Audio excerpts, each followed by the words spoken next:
everybody's got the handout. You can grab one. It's big today because I put the whole book of Ruth in there. We're going to refer to it. Right?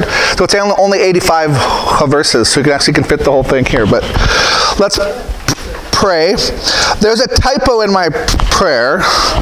The second to the last line, it says, "May we be like you and love lives." It should say "live lives." My word processor didn't like "live" twice in a row. Twice in a row, right? So, sorry, Katie, for those typos.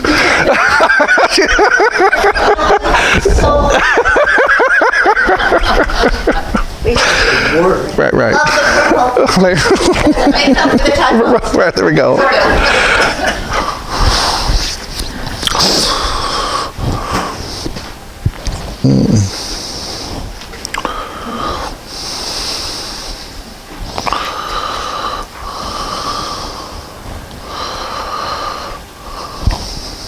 Let us pray.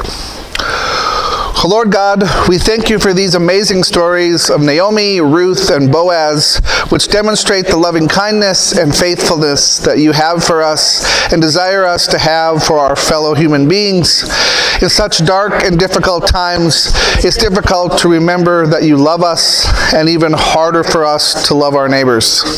So would you remind us, O Lord, that you are always at work in the midst of all our circumstances, good and bad. Remind us that you redeem all things. May we be like you and live lives characterized by mercy and love, even for our enemies. We pray this in the name of our kinsman redeemer, Jesus Christ. Amen. Okay, so Ruth, we've kind of been talking about it, those of you who just came in. So the handout has the whole book of Ruth on it. It's only 85 verses. Right? It's short, and it's a short story. That's actually what this is. Right? This is a genre of this text. It's a fictional story set in the past, right? So one of the things we're going to talk about, it's on my handout, is when this book was written. So it's a set. If you read the chapter 1, verse 1, says, in the time of when the judges ruled, that puts it about the year 1100 or so. And if we actually do the dates with the math, if Ruth is King David's grandmother, he probably became king about the year 1000. So we're a good, if he's, let's say, 40 years old when he becomes king, if we've got 25, 30 years to generations, right, we're maybe around in BC times about the year 1070 or so. If we're going to give it a date. So that's when it's a set, right? There's some features, though, in this text that make us think it's written late, right? So one of those things is just some of the vocabulary. So imagine you were reading a book that tells you it's a set in the 1500s. But then it uses the word gay to talk about someone homosexual, right? You would go, hey, wait a minute. That's not what this word meant at that time. It's a hint that the author is writing at a much later date. There's some features like that in the Hebrew in this text, so we think it's written way later. We're going to talk about why that's important. There's three big themes in this book. The biggest theme is what I've highlighted on the first page of the handout, this Hebrew word hesed, which in our Bibles gets translated sometimes as kindness or mercy. I think the best English translation is something like a loving kindness. But this is the kind of over-the-top love where you go above and beyond for the sake of another. So in the New Testament, when Jesus talks about things like someone would give their life for a friend, this is the kind of love that we're talking about with this term. It's a big theme in this book. All the major characters are characterized by this hesed, and God is in the background doing all of this. So we're going to focus on that. But the other two themes are, one, what do you do when you don't have any power? Because that's a situation Ruth and Naomi are in. They don't have any power. They don't have any. They're poor. They're having to flee where they are, right? And so, how do you live when you don't have any power? And two, it's an anti-segregation text. So we all are aware there's these passages in the Old Testament where Israel's told, don't marry foreign wives. Well, what's happened in this text? Is they married foreign wives. Ruth is a foreigner, right? And who's Ruth's grandson? King David, right? So King David is being recruited here of, hey, here's the ultimate king, the archetype of Israel's king. When he got his DNA test in the mail, that was a big surprise. He's a Moabite, right? That's part of what's going on in the story. And Israel hates the Moabites, right? So that's part of what's going on. We're going to unpack all of this, right? So I've given you some things on the handout. I'm not going to kind of treat it in order. I'm going to retell the story, but I do want to focus on a couple of these things. So again, one, the date when this book is actually written is important, right? In our Christian Bibles, where does Ruth fall? It falls after Judges and before Samuel, because the book tells us this is set at the time of the Judges, so we put it there, treated it like a history book. In the Jewish canon, so that's older, right? In the Jewish Bibles, this book comes at the end. It's almost one of the last books of the Old Testament, because they recognize it's a story, and it's paired with other stories. So late in the Old Testament era, we get this new genre of short stories, which is what this is, right? So it's Ruth, Esther is in this category. It's a story. Jonah is a story. Daniel is largely stories. Job is actually really old, but it's kind of more of a philosophy text that's like telling a story, but it's working like a dialogue, like Plato or something, right? Characters talk. Where these are short stories that stand alone. It's clearly using themes from the older parts of the Old Testament. There's things in common, right? I mean, think of the fact that it starts in the days of the Judges. There was a famine. That happened to anybody else in the Bible? Right? Why does Abraham go to Egypt? There was a famine. What about Joseph? Famine, right? So it's drawing on a trope. There's a problem here. People have to move because they need to eat, right? Yeah. Right, and it's set in a desert. This is all happening down by the Dead Sea, right? It's a desert climate, right? So this makes. Is famine kind of a cyclic thing? Well, I mean, part of this is fairly common. If you get a season or two without enough rain and your crops don't grow. They don't have irrigation and these kinds of things, right? So there's that. There's some other tropes, right? Where do Boaz and Ruth meet? You maybe don't know this, but if you know the story. Well, it is in a field, but where are they at in the field? Well, that's what she's doing. That's going to happen afterwards, and she's doing this, right? They meet outside a well. Who else meets outside of wells, right? Everybody. That's where you meet your spouse in the Bible, right? So it's actually this thing happening here, right? I mean, so we get Abraham sends a servant to find Jacob, a wife. He meets Rebecca at the well. Jacob meets Rachel. Moses meets Zephora. They all meet at wells, right? So actually, again, a Jewish person reading this story for the first time kind of knows what's going on, right? Except here, it's Ruth looking for a husband, not the male looking for a wife. It gets switched. By the way, you all can know the story of Jesus and the woman at the well? Yep. So, but that's what the hearers, one of the first people who heard that story would have thought. Jesus is going to meet his wife. And instead it flips the story on its head, and she's had 5 wives, and the guy she's with now isn't her husband, right? I mean, but that's what we're actually being led to expect. So there's all kinds of things like that happening here too. It expects us to know the Old Testament and to think things are going to happen, and then when they don't happen, it's a surprise. So it's good literature. It's actually a really well-written short story. That's why people love it. All the characters are good characters. There's no one bad in the whole story. There's better and worse people, but they're actually all good characters, right? It's a idyll, like I-D-Y-L-L-L, like it's also very close to poetry. Every time the characters speak, in the Hebrew at least, it's hard to do this in English, it's poetry. Then framed by prose, right? There's all kinds of things like this happening, right? And I actually know a person right now whose name is Naomi. Right. Oh, Naomi Ruth, yeah, right. Yeah. And she's sweet.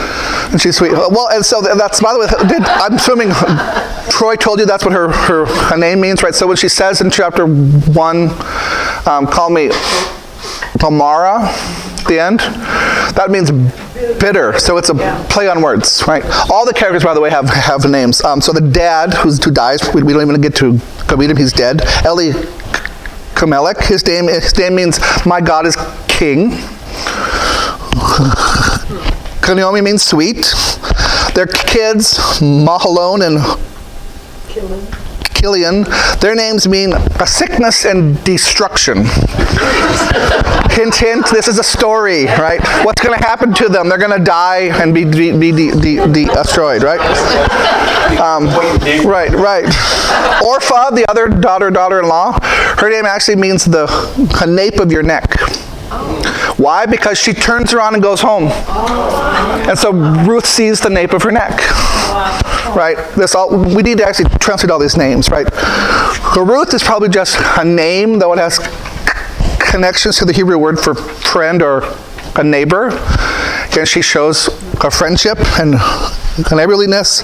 And these might be different. Well, after they're a little grown up, right? It could be, but I mean, this is a feature of Hebrew short stories of the characters get names that reflect what they do. Boaz means pillar. He's a pillar of the community, right? I mean, this is the kind of thing, right? Your stories, so they're made up after right, fact, yeah. So there's also some fun wordplay. So if you look at the passage, chapter 1, verse 6 says they had heard that in the country of Moab the Lord had considered his people and given them food. Literally, it says given them bread. Right? Where are they going? Bethlehem, which means the house of bread. I mean, there's all kinds of wordplays. It's fun. It's really well written. We learned there was 2 Bethlehem. I mean, it's house of bread. It's a pretty common name, right? It's a village, right? So this is the. Translate that correctly. What? Not the house of pancakes. It's not the house of pancakes. Right. Anyway, okay. So again, we don't know who wrote this story. They were very talented, right? Why we want to get the dates right is if this is actually written early, then what it's really about is defending King David. Right? So if it actually is an early text, authors, scholars think the purpose for it is to say, well, David can still be our king even though he's a Moabite. So it's defending him, right? So that could be part of what's happening, but we actually think most scholars think it's written way later. So it's written in the time when Israel's coming back from the exile. So it's contemporary with books like Ezra and Nehemiah, which talk about what happens when Israel comes back from being exiled and they start rebuilding Jerusalem and rebuilding the temple, and they're told, hey, you guys were in exile for more than 50 years. Most of the people who were exiled are dead. Their kids have married foreign wives. They're coming back, and they're told they have to get rid of those wives. This book is pushing back on that. So they're having an argument about what do we need to do. Esther does that too. Right? Esther also marries someone foreign, right? So that's what's happening with these books. Part of what they're doing is saying, there's one side that's saying we have to be pure again. It's just Israelites. We're going to get rid of all the foreigners, and the other side is saying no. We can still be good, faithful Jews and include others. That's one of the big themes that's happening here, right? Which actually points us to this theme of the love of we should include everyone, right? If that helps us with the date. So I actually think we need to do a little background history. So the southern kingdom where Jerusalem and Bethlehem are is exiled when Nebuchadnezzar and Babylon attacks them. So this happens in waves, but in 597 and 586 BC, they're taken off into exile. About 50 years later, in 539 BC, the Persians attack Babylon and conquer it. So the Babylon conquers Israel, actually Judah, right? And then Babylon gets conquered by the Persians, and the Persians say, you guys can go back home. In fact, we'll pay for it. We'll send you back, we'll rebuild Jerusalem, we'll rebuild the temple. So they get to go home, but they're not really free. They're a vassal state. They're still under the political and economic control of the Persian Empire, right? So they're home, but they're not totally free, right? And they don't really have any power. So they're trying to figure out what they should do, right? So we need to think about what would have happened, right? So in the ancient world, when you moved from one place to another, most people went, well, I worship these gods here, but now I live in a new place, so I'll worship the gods of that place. That was normal. Jews are weird.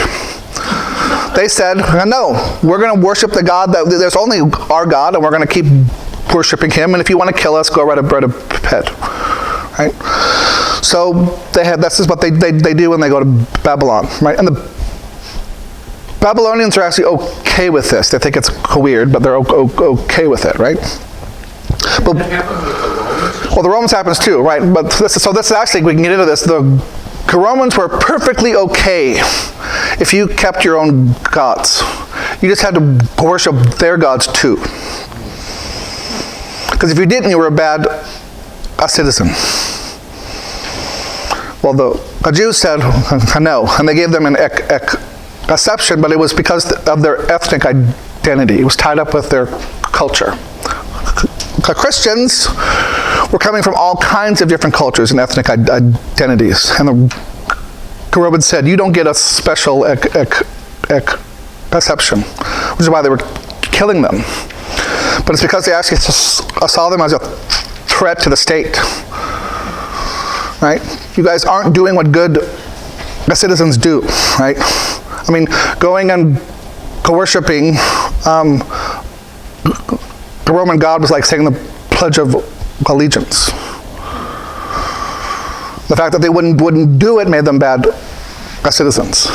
So I've heard that the Christians wouldn't say Caesar is Lord. I mean, that Right. kind of Yep. the same thing there. But that reminds me then of Daniel, where Nebuchadnezzar makes the big image, and everybody's supposed to bow down Right. and worship him. And it seems like this may be a theme that tough guys rise to the top and say, kiss my ring. Right. No, so there's definitely a theme here too of that. So again, what's happening, right? They have to go back home, but they still don't have any power, and there's still this threat, right? And so if we think about, these books were really popular. Ruth, Esther, others. There's some apocryphal books like Judith. These were super popular from the time of the return of the exile up until Jesus' time. Because what the real theme of these stories is how do you survive when you don't have any power? That's a reason why the characters are all women. Because the masculine values have failed, right? They don't have political power. They don't have economic power. They don't have a royalty. They don't have military power, right? So Esther is all about what happens when royalty fails. Judith is about what happens when you don't have military power. And Ruth is about when you don't really have any political or economic power. And notice all the women in these books are doubly at risk. Ruth is a woman and a foreigner. Esther is a woman and a widow living in a foreign country. Esther's an orphan. Judith is a woman and a widow, right? So they're all women who don't have any power. And what's happening in all those books is Israel saying, we're like this woman who's at a risk. How do we survive? Well, Ruth survives by being loyal and being smart. Right? She uses her wits and she's loyal, right? And it's also okay for them to intermarry and do all of these things, right? But this is a parable that's actually saying we should be like Ruth, right? Loyalty to God and to our neighbors and our families, and being smart is going to get us through, right? So let's do it, right? Anyway, so back to this background, right? So Israel's in Babylon. They have to adapt. So what are things they can't do for their faith now in Babylon that they could do back in Jerusalem? No, a sacrifice. So they can't go to the temple and sacrifice. They have to adapt, right? They can do things like pray and sing and read the scriptures. So the first time we ever get a mention of a synagogue is when they're in exile. We have a whole different way of being Jewish, right? We're going to gather together in a sanctuary and read the Bible and sing some psalms and pray. Maybe hear someone preach a sermon. You say it's first time. The first reference we ever get to a synagogue is in Ezekiel 37, maybe? It's Ezekiel, which is actually a set when they're in the Babylonian exile, right? That's the first time this happens. So these things have to change. So they do all these things. They can be faithful, but they also do all kinds of other things that they change. So the Jews have a calendar, which has the months in it, of course, right? The names from all those months come from the Babylonian calendar. They got it when they were in exile. King David, Abraham, they would have no idea what you're talking about if you use these dates. Same thing with the Hebrew alphabet. It's actually the Babylonian alphabet. King David couldn't read anything in Hebrew because he wouldn't be able to read the alphabet. They used a different alphabet. So they adopt all kinds of things as well, right? A change. They're, of course, marrying foreign wives. They're using all kinds of foreign cultures. They're giving their kids Babylonian names, right? They're immigrants who now get to go back home, and they bring all this with them, right? But again, they don't have any power. So they're trying to figure out, how do we live here, right? And there's this huge deep debate about, do we return to the way things were before, or do we bring some of these adaptations in, right? And they do, it's kind of a mixed bag, right? But a big issue is, what do we do with the fact that we all now have intermarried with the Babylonians? How are we going to handle this, right? So this is the background. The other background is who the Moabites are. They really don't like the Moabites, right? I'm going to find this in my notes. I want to get the... Hold on here. I mean, one of the things that says in the Old Testament is the Moabite cannot enter the congregation of God for up to 10 generations. So they just hate them, right? They're awful. Here I found it in my notes. So that's one thing. In Numbers 22, remember, we read this. We heard a sermon on this a few weeks ago. Balaam and the donkey, right? Who sent Balaam to curse Israel? The Moabites, right? Perhaps the worst story about them is their origin story in the Old Testament, right? So when Sodom and Gomorrah are destroyed, who survives? Lot and his 2 daughters. And they think the whole world's been destroyed. And they need to repopulate it.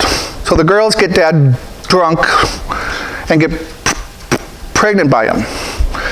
And their kids are the Moabites. So Israel tells, I mean, this probably isn't true, but Israel tells this story of who are these awful people? Right? They're the... No wonder they're awful. Right. You know, right? I mean, this is part of the story, right? Right. But just a little bit before that, when Lot took somebody in and Sodom, the men of Sodom, wanted to rape him. He wanted to give his daughter. Yeah, I mean, so it's all screwed up stories, right? But this is the background to all of this, right? So again, and notice Ruth is always called Ruth the Moabite. She can't escape the question, but where are you really from? Right? So she's constantly being painted in this, but it's a story about how she becomes to be included. And in fact, she's held up as this outstanding moral person, right? But she's hated for this, right? No one's comfortable with her here, right? There's a reason why the other guy doesn't want to marry her. There's a closer relative. He's like, I don't really know if I want to take this on. So Boaz does, right? I thought it was interesting that there was talk of having a son to marry. Right. So this is the other... Is that normal? Well, so this is the other thing. It's a big theme that's happening in this story that we need to understand is Old Testament law says if a husband dies and he doesn't have an heir and he has a brother, the brother has to marry his wife and they need to have a kid, but that kid takes her first husband's name and inherits his property. Right? So when Jesus is asked by the Sadducees, a husband dies and his wife marries his brother, and this happens 7 times, whose husband is she in heaven? That's the background, right? So this is the idea. So this is how this all works. They're kind of going back to Bethlehem because it's their only option, and they're hoping to find Ruth a husband who's a family member, right? Which is what they do. They basically lay a honey trap for Boaz. That's what happens. It's Naomi, right? She does all this, right? She's smart, right? No, she is the mastermind, and she's actually the one in a certain way who shows Hesed, this loving kindness, more than anyone else. It's really about her. Is it about what I said this morning that Boaz was related to Naomi? Yep. And the hope, I mean, that's why she tells us early on, I'm too old to have kids. Otherwise, she'd be trying to get remarried. So it actually tells us how old that she is. I've often heard that Boaz was a kinsman redeemer. Yeah. So how does that... So this is the whole idea of, again, you have a kinsman who redeems your family. Because the family line is dead. All the males are dead. Dad's dead. The two sons are dead. Right? So the only way to continue the family line is for one of the daughters in Kala to have a kid. Because that kid, even though he's biologically Boaz's son, in a name, and in terms of what he's going to inherit, he's Mahon. What's his name? It's the kid that starts with an M. Right. Right. But and notice he's the kid named sickness, because they just get sick. The other son's name is destruction. His line is over because Orpha stays home. Orpha stays in Moab. Right. Wow, I'd like to introduce you to sickness. Right. Sickness and destruction. Yeah. Yeah. So how many wives did Boaz have then?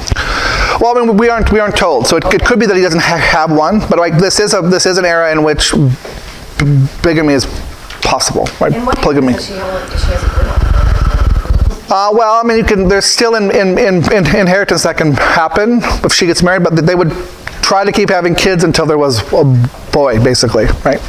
But those, Ruth and Naomi, Ruth was barren with Naomi's son 10 years. Yeah.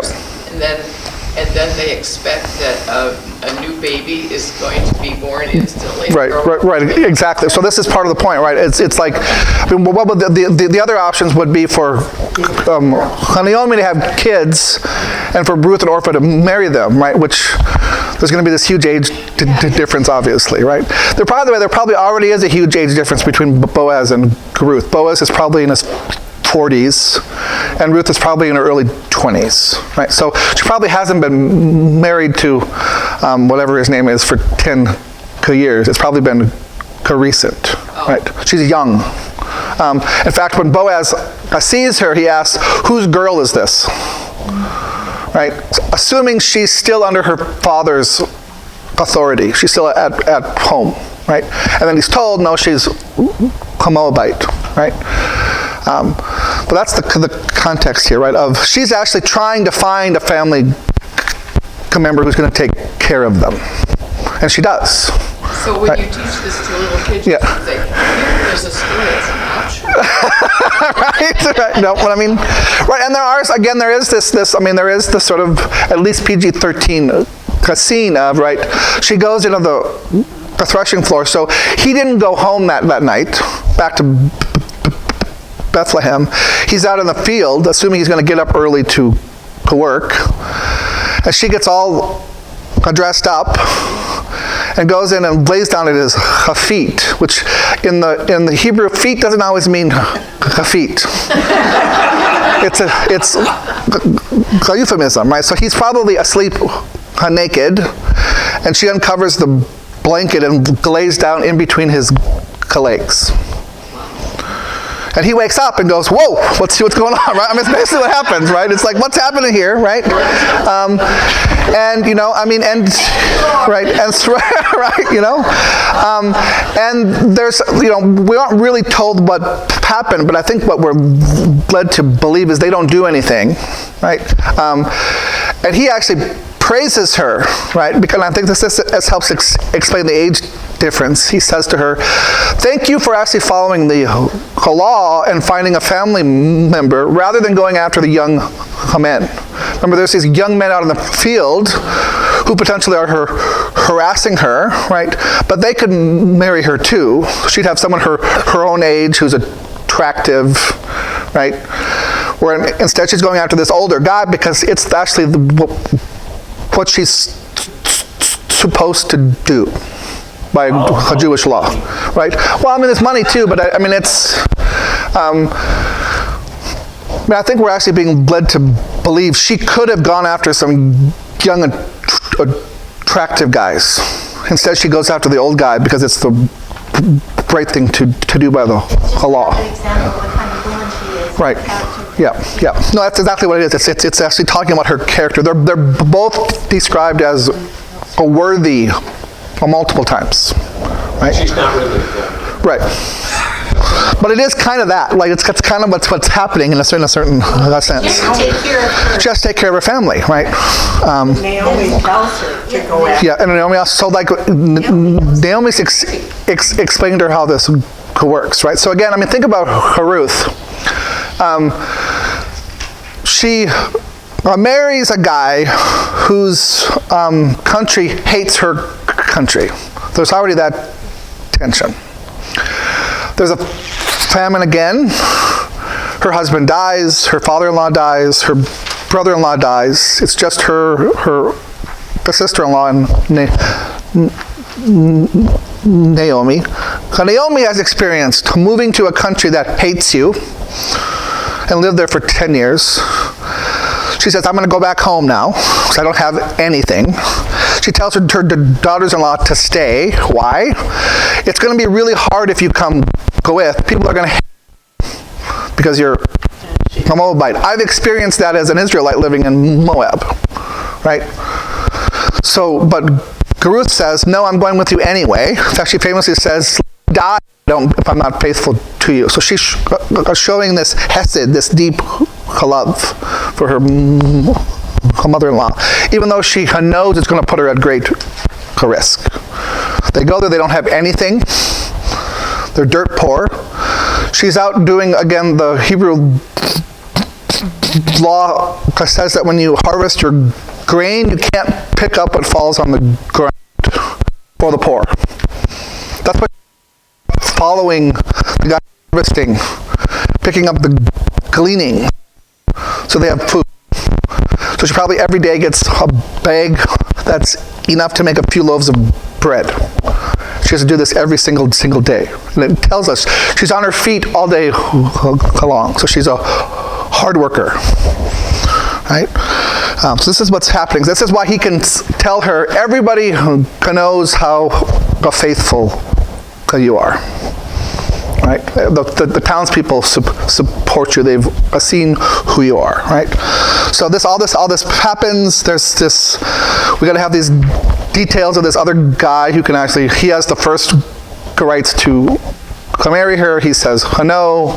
Boaz marries her. They have a kid named Obed. Obed gives birth to Jesse, and then Jesse's King David's dad, right? So we get this nice story. There's this big twist at the end, and by the way, this foreign woman is King David's grandma, right? So, but that's a historical truth, isn't it? The lineage, or is Matthew just buying into this story when he gets lineage? That's a very good scholarly question, right? We don't know, right? I mean, that's the problem. Like, we don't know. Like, is this history, right? I mean, again, most scholars think this book of Ruth is a story. It's a parable, but it's a story. It's not historically true, right? So is Matthew just buying into the fact that he thinks it's true? Or is he also making a point? So again, when Matthew does his genealogy, he includes 4 women, right? That's very odd. I mean, most genealogies don't include women. It's just dad begets this guy, who begets this guy, who begets this, right? It's just the men. So why does he include women? Well, who does he include? Rahab, Ruth. He doesn't name Bathsheba when he talks about her. There's one other person, but they're all women who experience some kind of hardship. They're all foreigners. So he's also kind of making a theological point of, well, look, these women were all heroes of a certain kind. They're also all foreign women, and it points to the fact that Jesus isn't just for the Jews, he's for everybody. So I actually think even Matthew's genealogy is not intended to be historical, it's a theological. It's one of the things Yeah. I've always loved. Yeah. One of the things I like this book so much. It's beautiful. Yeah. It's beautiful literature. Yeah, no, it is. It's also theology. Yep. It works so well together. And again, it's the birth of Jesus in the manger. It's the opposite Yep. of what we expect. Yep. And again, that's happening. It's like we don't expect her to be good. She's a Moabite, right? I mean, she's the enemy. There shouldn't be anything good here, but there is, right? In fact, this is King David's grandma, right? That's just the whole point, right? Of it concludes in that, but it's also telling us you can be in a relationship with non-Israelites. God loves them too. In fact, God wants to include them. What the blessing for our country. Well, I mean, it's actually spot on, right? But I mean, that's again there's all kinds of things like this happening of both Ruth and Boaz and Naomi too. They all demonstrate this hesed, this loving kindness, right? So Naomi, right, takes her and her husband take their family to Moab during a time of famine. She's going to come back. She tells her daughter-in-laws to stay. Ruth comes anyway, right? Ruth follows all of the rules to support her and Naomi, right? Boaz redeems them. They all go above and beyond, right? And they're telling us then how to live, right? Go ahead, Dale. The story of Jesus going to, I don't know exactly, up north somewhere. Yep. And there's a Gentile woman who asks him to heal the daughter. Yep. And he says, I'm only sent to the household of Israel. But she says, Even dogs eat the scraps under the master's table. Yeah. Yeah. is that story in all the Gospels, or is that? It's not in all. I don't. It's in Mark. It's definitely in Mark. I think Luke has it too. I don't know if John wouldn't have it. But again, even there, we should ask what's happening in this story, right? So I think what's happening in that story is it's a test, not for the woman, but for the disciples who are there. So they think Jesus ought to say, "This isn't for you; it's just for the Jews." He's testing them to see what they will do. And she's the one who's actually the faithful disciple who says, "No, this is for everybody." And Jesus says, "You're correct," basically. But it's a lesson for people who think this is just for the Jews to see. No, Jesus is going to include everyone, right? But he just doesn't come out and tell us that. Again, he teaches us by stories, which is what Guru is doing. It's a story that gets us to think about all of these things and wrestle with them in our heads. Yep. Yeah, the problem we have with reading the Bible is we don't get the tone of voice, we don't get... Yep. So, like you say, was Jesus trying to put some irony out there to see how the disciples would react to Yep. it? However, after that encounter with that lady, Jesus immediately goes to Gentile territory. Yep. You know, and does his ministry Yep. there. So she may have had a little bit of an impact on him also. Yep. So that's definitely a theme that's happening there, right? Is Jesus is expanding it. And I think he's actually following. I mean, there's a reason why Ruth fits in with that so well. That's what's happening in this story too, right? So those are, again, the big themes in here are one, what do you do when you don't have any power?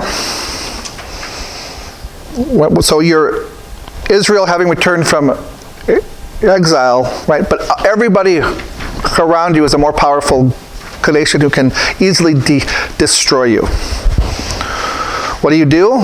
Well, you be loyal. You follow God's law. You treat other people well. You're faithful to your fellow people. You're faithful to your family. Good things will happen, right? And it doesn't help to be smart. If you need to set a honey trap, do it, right? But I mean, they're being resourceful, right? And again, that's thought of as a feminine trait, right? I mean, if you go read the end of Proverbs, has that kind of Proverbs 31 woman, right? Ruth fits that perfectly. This is what she's doing, right? And it isn't this passive sort of, right, woman in the background. She's very active, very powerful. And has children, right? But is doing all of these things. I mean, her husband is proud of her because she's bringing in income and all, right? All these kinds of things, right? I mean, again, it's still in a very patriarchal context, right? But it's pushing against that, right? I always found it quite humbling that any woman could be that perfect. right. So we get that theme of like, well, what do we do now that we don't have any power? Let's be faithful like Ruth. Again, there's this theme of this book is against segregation. It's saying everybody can be together, but both of those things are tied up with this hesed, right? Again, Naomi, Ruth, and Boaz are all faithful. They follow God. They love their neighbors, right? That's what's happening. Well, if this is a story meant to teach us, the Jews in exile, Yep.